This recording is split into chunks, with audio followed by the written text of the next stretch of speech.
ኢትዮጵያ ለማኝ ሀገር ነች። ለማኝ ደጅጠኝ ለማኝ ሀገር ውስጥ እየኖርሽ አሁን ሲዳማ ለምን እንታያለሽ? እኔና ኢሳያስ ስንደመር ሁለት ሳይሆን እኛ እንሆናለን። ትልቅ አደጋ የሚያደርሱ ትንንሽ ሰዎች ምሳሌ ከፈለክ አብይ አህመድ ኦቦሌስ ሸኔት አፋን አማሪፋ ዱበተመለ ኦቦሌስ መሸኔት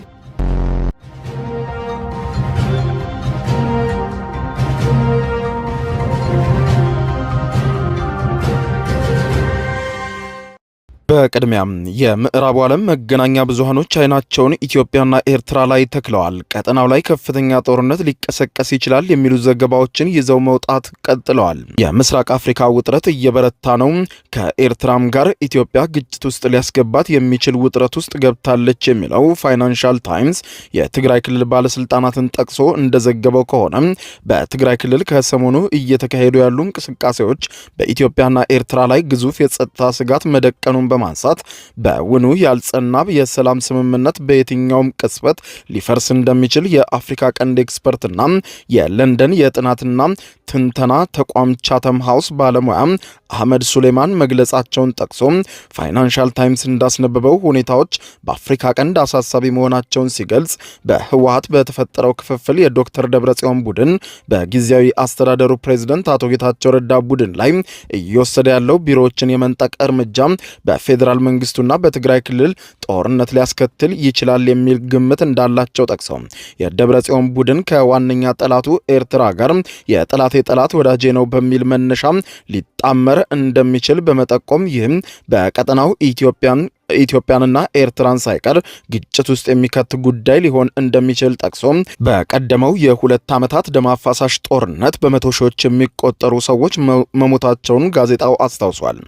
የአፍሪካ ቀንድ ተንታኙ አህመድ ሱሌማን በበኩላቸው በሁለቱም ወገን የሰራዊት ግንባታና እንቅስቃሴ መኖሩ እየተስተዋለ ነው። በተለይም በአፋር የኤርትራ ድንበር አካባቢ የሰራዊት እንቅስቃሴ በከፍተኛ ሁኔታ በመታየት ላይ መሆኑን የሚያሳዩ መረጃዎች መኖራቸውን የገለጹ ሲሆን ይህም ቀጠናዊ ጦርነት እንዳያስከትል ስጋት መኖሩን መግለጻቸውን ያነሳው የፋይናንሻል ታይምስ ዘገባ በዶክተር ደብረጽዮን የሚመራውና በክልሉ የጸጥታ ኃይል ይደገፋል የሚባለው ቡድን ቢሮዎችን በመንጠቅ እንዲሁም ድምፂ ወያኔ ሬዲዮን በመቆጣጠር እየወሰደ ያለው እርምጃ በኢትዮጵያም ሆነ በዓለም አቀፍ ደረጃ ትኩረት የሳበና ግጭትን ያስከትላል በሚል ስጋት የፈጠረ መሆኑን አስታውሶ በተለይም በትግራይ ክልል ስጋቱ ከፍተኛ ደረጃ ላይ በመድረስ አቅምና ጉልበት ያላቸው ከአውሮፕላን እስከ እግር ባሉ መጓጓዣዎች ትግራይን እየለቀቁ መሆናቸውን ሲገልጹ አቶ ጌታቸው ረዳም በአዲስ አበባ ሰጥተውት በነበረው መግለጫ ይህንን ማረጋገጣቸውን በማንሳት የደብረጽዮን ቡድን በጸጥታ ኃይሎች ተደግፎ የሚያደርገውን ቢሮ የመንጠቅ እርምጃ በተቃወሙ አባሎች ላይ በአዲጉዶም በተከፈተባቸው ተኩስ በትንሹ አንድ ሰው ሲገደል ሌሎች ደግሞ መቁሰላቸውን ከፍተኛ ጉዳትም የደረሰባቸውና ወደ ሕክምና ተቋም ያመሩ እንዳሉም ገልጸዋል። በዚህ ረገድ ዳኝ ዮሐንስ የተባለ የመቀሌ ከተማ ነዋሪ ወጣት ላይ የደረሰውን ድብደባ የሚያሳይ ምስል በስፋት የተሰራጨ ሲሆን የዩኒቨርሲቲ መምህራን ጭምር ተይዘው መታሰራቸውንና በእነ ደብረጽዮን ገብረ ሚካኤል ቡድን እየተደበደቡ መሆናቸውን መገናኛ ብዙሃን ላይ ታይቷል።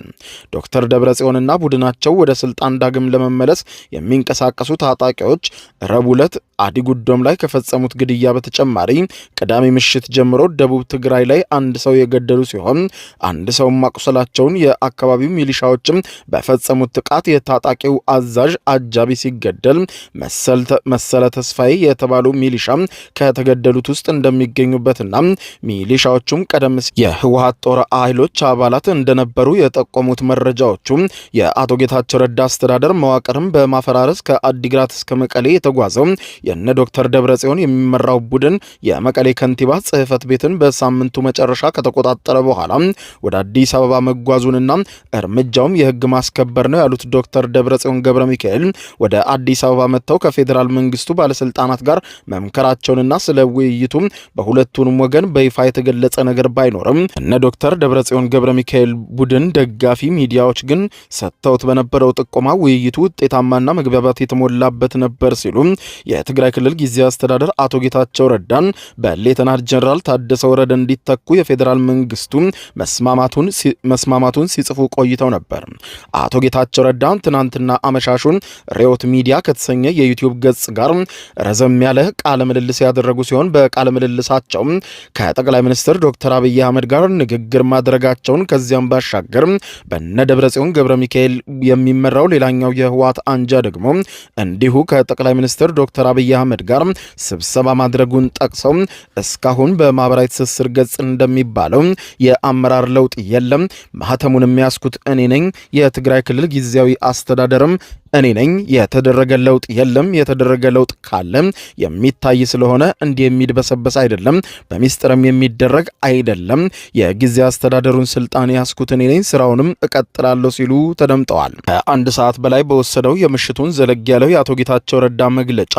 ሌላኛው አቶ ጌታቸው ረዳ ይፋ ያደረጉት ነገር ከምክትላቸውም ጋር መስማማት እንዳልቻሉና ከተገናኙ ረዥም ጊዜ እንዳለፋቸው መጠቆማቸው ነው። የትግራይ ክልል ጊዜያዊ አስተዳደር ምክትል ፕሬዝዳንት የሆኑት ሌተናንት ጀነራል ታደሰ ወረደን በተመለከተ አቶ ጌታቸው ረዳ ምሽቱን እንደተናገሩት ጀነራል ታደሰ ወረደን ካገኘሁት ራሱ ቆይቷል። ይህንን በተመለከተ የምናገረው ነገር አንድ ነው። ችግሮች በተፈጠሩ ቁጥር ታደሰ ወረደ መሃል ቤት መሆን ይፈልጋል ሲል ተናግሯል። ችግሮች ሲፈጠሩ ውሳኔ ወስኖ አንድ ነገር እንደማድረግ ነገር ግን ስልክ አጥፍቶ የመጥፋት አባዜ አለበት። ከኔ ጋር ራሱ አሁን ከተገናኘን ረዥም ጊዜ ነው ሲሉ ከምክትላቸው ጋር በራሱ መግባባት እንዳልቻሉ አቶ ጌታቸው ረዳ ጠቅሰዋል። አቶ ጌታቸው ረዳ የፖለቲካ ወደፊታቸውን በተመለከተም በተናገሩት ንግግር ከህወሓት ቡድን ሊወጡ እንደሚችሉ ገልጸው ከህወሓት ወጥቼ በራሴ ፖለቲካን መቀጠል ነው የምፈልገው፣ ፖለቲካን አላቆምም፣ ነገር ግን ህዝባዊ ወያኔ ሓርነት ትግራይ ህወሓት ከሚባል ቡድን እወጣለሁ ብለዋል። አቶ ጌታቸው ረዳ አናበት ነው የምፈልገው ማለት ህወሓት የሚባል ድርጅት ነው አባል ሆኜ የማውቀው፣ ስወጣም ህወሓት ሆኜ እወጣለሁ። ስለዚህ የሚል ነው። ከፖለቲካ ከህወሓት ከወጣ ከፖለቲካ መሰናበት ነው ነው ከፓርቲ ወጣለሁ ያልኩትን ነው የምነግርህ። ወጣለሁ ፖለቲካ ታቆማለህ ማለት አይደለም። ፖለቲካ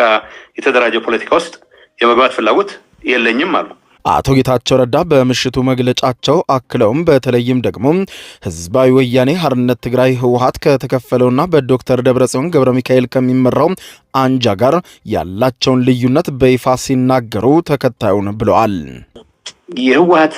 ጉባኤ ያደረገው ነው አረኩ የሚለው ህወሓት ጋር ያለ ልዩነት አንደኛ ጉባኤው ፌክ የጨረባ ጉባኤ ነው የሚል እምነት አለኝ። ምንም አይነት ጥቅም የሌለው ህዝባችንን የለያየ አባላቱን የበታተነ በቲፒኤልኤፍ ነባር ስታንዳርድ ቢሆን በቆየ ስታንዳርድ ቢሆን ህገወጥ የሆነ ከፕሪቶሪያ ፓርትነራችን ከሚባለው ፌደራል መንግስት ጋር ተቀራርበን እንሰራለን በሚል ጀምሮ ግን ደግሞ ለሱ እሱን የሚኮሰኩሱት ነገሮች ሲቀርቡ አልቀበለም በሚል ወደ ግጭት እስከማስገባት ጭምር ያደረሰን ጉባኤ ያደረገ ነው። ስለ ጉባኤ ያለን ልዩነት በመግለጽ ልጀምር። ሁለተኛ በእኔ እምነት ህወሓት ችግሩ ጉባኤ ማድረግ ነው ያልማድረግ ጉባኤ አይደለም። የተሰፋበት እኔ ያልኩት ብቻ ነው 100% የትግራይን ህዝብ እንደ ሌላውንም ከተቻለ መምራት ያለበት የሚል አደገኛ ቶታሊታሪያን እምነት መላቀቅ አለበት የሚል አቋም አለኝ ነበረኝ። አሁን በጣም ተጠናክሮ ወጥቷል አቋም። በአሁኑ ሰዓት በታተነው የህወሓት ሁለት ቡድን የሚባለው ሶስተኛ ከሌላ ሰፈርም ጨምሮ አንድ ላይ ቢሆን የትግራይን ህዝብ ችግር 50% መፍታት አይችልም አሁን በደረሰበት ደረጃ። ትግራይ ሰፊ የፖለቲካ ተሳትፎ የሚያስተናግድ ስርዓት መኖር አለበት የሚል አቋም አለኝ። በሌላ ዜና ቀይ ባህር ከፍተኛ ውጥረት ላይ ይገኛል። የአሜሪካው ፕሬዝዳንት ዶናልድ ትራምፕ በሰጡት ቀጥተኛ ትዕዛዝ አሜሪካም በየመን ከባድ የአየር ጥቃት የፈጸመች ሲሆን ለዚሁ ለአሜሪካ ጥቃት ምላሽ ነው በሚል በቀይ ባህር ላይ ሲንቀሳቀስ የነበረ ግዙፍ የአሜሪካ ጦር መርከብ በየመን የሁቲ ኃይሎች ከባድ ውድመት ደርሶበታል። የየመን የሁቲ ኃይሎች ለሁለተኛ ጊዜ በአሜሪካ አውሮፕላን ተሸካሚ ግዙፍ መርከብ ዩኤስኤስ ሃሪ ትሩማን እንዲሁም በባላስቲክ ባላስቲክ ሚሳኤሎችና የጦር መሳሪያዎች ላይ ከባድ ጥቃት መፈጸሟን ያስታወቁ ሲሆን ጥቃቱ አሜሪካ ከሰሞኑ በየመን እየፈጸመች ላለው ጥቃት የአጸፋ እርምጃ መሆኑን ማስታወቃቸውን የዘገበው ዊዮን ኒውስ በዘገባው የወታደራዊ ቡድኑ በወታደራዊ ቃል አቀባዩ ያህያ ሳሪያ በኩል በቴሌቪዥን ባሰራጨው መልእክት ቡድኑ አሜሪካ እየፈጸመች ለቀጠለችብን ጥቃት ምላሽ የሚሆን ጥቃት እንደፈጸሙና እስራኤልም ወደ ጋዛ ሰብአዊ ድጋፍ እንዲደርስ ካላደረገች በቀይ ባህር የሚያልፉ የእስራኤል መርከቦች አሁንም ተመሳሳይ ጥቃት እንደሚፈጸምባቸው ሲገልጽ ቃል አቀባዩ አክለውም ታጣቂ ቡድኖችን በፈጣሪ ድጋፍ በአሜሪካ አውሮፕላን ተሸካሚ የጦር መርከብ ዩኤስኤስ ሃሪ ትሩማን እንዲሁም በርካታ የጦር መሳሪያዎች ላይ በሰሜናዊ ቀይ ባህር አካባቢ 18 በሚሆኑ ባላስቲክና ክሩዝ ሚሳይሎች እንዲሁም ድሮኖች በመታገዝ ከፍተኛ ጥቃት መፈጸም ችለናል። በአሜሪካ የጦር መርከብ ላይም ከባድ ውድመት አድርሰናል። ቀይ ባህር አሁን ውጥረት ላይ ነው ብለዋል። በተመሳሳይ የሀውቲው መሪ አብድል ማሊክ አልሁቲ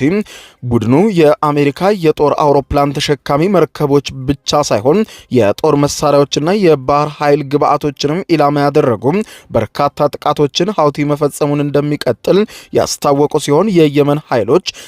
በሀገራችን ላይ እየተፈጸመ ያለውን የአሜሪካን ጥቃት ለማስቆም በቀይ ባህር እንዲሁም በአረብ ቀጠና የሚንቀሳቀሱ ሁሉንም የአሜሪካ የጦር መርከቦች ኢላማ ያደረገ ጥቃት ለመፈጸም ወደ ኋላ እንደማይሉ ማስታወቃቸውን የጠቆመው ዘገባው በተቃራኒው የአሜሪካ ብሔራዊ የደህንነት አማካሪ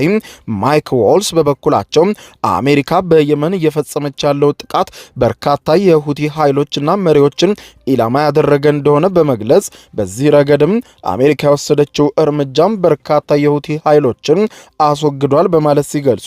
በአሁኑ ወቅትም በሁቲ ኃይሎች ላይ እየተወሰደ ያለው እርምጃ ከዚህ ቀደም በባይደን አስተዳደር ወቅት ሲፈጸም ከነበረው ጥቃት የተለየና ከባድ መሆኑን በማንሳት ልዩነታችን ይሄኛው ጥቃት በባይደን አስተዳደር ወቅት እንደሚፈጸመው ጥቃት በትንሹ ተከፍቶ የአጸፋ ጥቃት መለዋወጥ የተጀመረ ሳይሆን የሁቲ መሪዎችን ኢላማ ያደረገና ብዙዎችንም ማስወገድ የቻለ ነው በማለት ገልጸው ኢራንን ተጠያቂ ማድረጋቸውንም አስቀምጠዋል። የአሜሪካው መከላከያ ሚኒስትር ፒቴክስ በበኩላቸው አሜሪካም በሁቲ ላይ የምትፈጽመውን ጥቃት የሚቆመው በተለይም ደግሞ የሁቲ ኃይሎች በአሜሪካ መርከቦች ላይ በቀይ ባህር የሚፈጽሙትን ጥቃት ሲያቆሙ እንደሆነ መግለጻቸውን የጠቆመው ዘገባው እነርሱ በአሜሪካ መርከቦች ላይ መተኮስ አቁሙ ብለው ትዕዛዝ የሚሰጡበት ቅጽበት እኛም በእነሱ ላይ የሚፈጸመውን ጥቃት እንዲቆም ትዕዛዝ እንሰጣለን ያሉ ሲሆን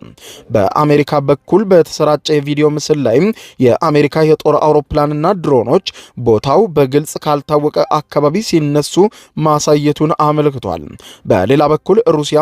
አሜሪካም በየመን የምትፈጽመውን ጥቃት የተቃወመች ሲሆን ከአሜሪካ ውጭ ጉዳይ ሚኒስትር ማርኮ ሩቢዮ ጋር በስልክ ውይይት ያደረጉት የሩሲያ ውጭ ጉዳይ ሚኒስትር ሰርጌይ ላቭሮቭ አሜሪካ በየመን ወታደራዊ እርምጃ ከመውሰድ ይልቅ ጉዳዩን በፖለቲካዊ አግባብ እንድትፈታው መጠየቃቸውን የጠቆመው ዊዮን ኒውስ በዘገባው በአሜሪካ ጥቃት በየመን በትንሹ 50 ንጹሃን ሰዎች ሕይወታቸው ማለፉ እየተዘገበ ሲሆን ጥቃቱ የየመን ታጣቂዎችም በምላሹ በአሜሪካ የባህር ኃይል ላይ ያነጣጠረ ጥቃት እንዲፈጽሙ እንዳደረጋቸው ይህም ደግሞ በቀጠናው ሌላው ውጥረት መፍጠሩን በማንሳት አሜሪካ በቀጠናው በሶሪያ የሚገኘውን አልአላንፍን ጨምሮ በባህሬን እንዲሁም ኳታርና የተባበሩት አረብ ኤምሬቶችን ጨምሮ በበርካታ የቀጠናው ሀገራት በርካታ ወታደራዊ ቤዞች ያሏት መሆኑን ተከትሎ እነዚህ አካባቢዎችም ከየመኖቹ አካባቢዎች ሁቲዎች ጥቃት ሊፈጸምባቸው እንደሚችል አስታውቋል። በጉዳዩ ላይ አስተያየታቸውን የሰጡት የቀድሞው የእስራኤል ምክትል የደህንነት አማካሪ የሆኑት ፕሮፌሰር ዴቪድ ቻርልስ አሜሪካ ጥቃት እንደሚጠበቀው የሁቲ ኃይሎችን ጥቃት በአጭር ጊዜ በማስቆም በቀጠናው የሚኖራቸውን እንቅስቃሴና ሚና ይገድባል የሚል እምነት እንደሌላቸው የጠቆመው ሲሆን አሁን ላይ የሁቲ ኃይሎች ባላቸው አቅም ተማምነዋል። ለዚህም በቀጠናው በአሜሪካ መርከቦችና የባህር ኃይሎች ላይ ሳይቀር ጥቃት ለመፈጸም ጥረት ማድረጋቸውን ይቀጥላሉ ሲሉ በተለይም ደግሞ ባለፈው ዓመት ከእስራኤል ጋር የነበረውን ግጭት ተከትሎ የእስራኤልም ብሎም እጅግ ወሳኝ በሆነው የንግድ ቀጠና ቀይ ባህር ላይ ዓለም አቀፍ የንግድ እንቅስቃሴው ላይ ከፍተኛ ተጽዕኖ በሚፈጥር መልኩ ሲፈጽሙት የነበረውን ጥቃት በመተማመን አሁንም በአሜሪካና በአፍሪካና በቀጠናው የአሜሪካ አጋሮች በሆኑት ሀገራት ላይ ተመሳሳይ እርምጃ ሊወስዱ እንደሚችሉ በማንሳት ነገር ግን ይህ አካሄዳቸው ብዙም የሚያስቀጥላቸው አይመስልም። ምክንያቱም አሜሪካ ከወዲሁ የቆረጠች ትመስላለች። በመሆኑም ታጣቂዎቹም ከአሜሪካ ሊፈጸምባቸው የሚችለው ጥቃት እየተባባሰ ሊሄድ እንደሚችል ሲገልጹ የአሜሪካ ጥቃት በየመኑ የሁቲ ኃይሎች ላይ በበረታ ቁጥር የየመን የሁቲ ኃይሎችም በቀይ ባህር ላይ የሚያደርሱት ጉዳት ቀላል የሚባል እንዳልሆነ ገልጸዋል።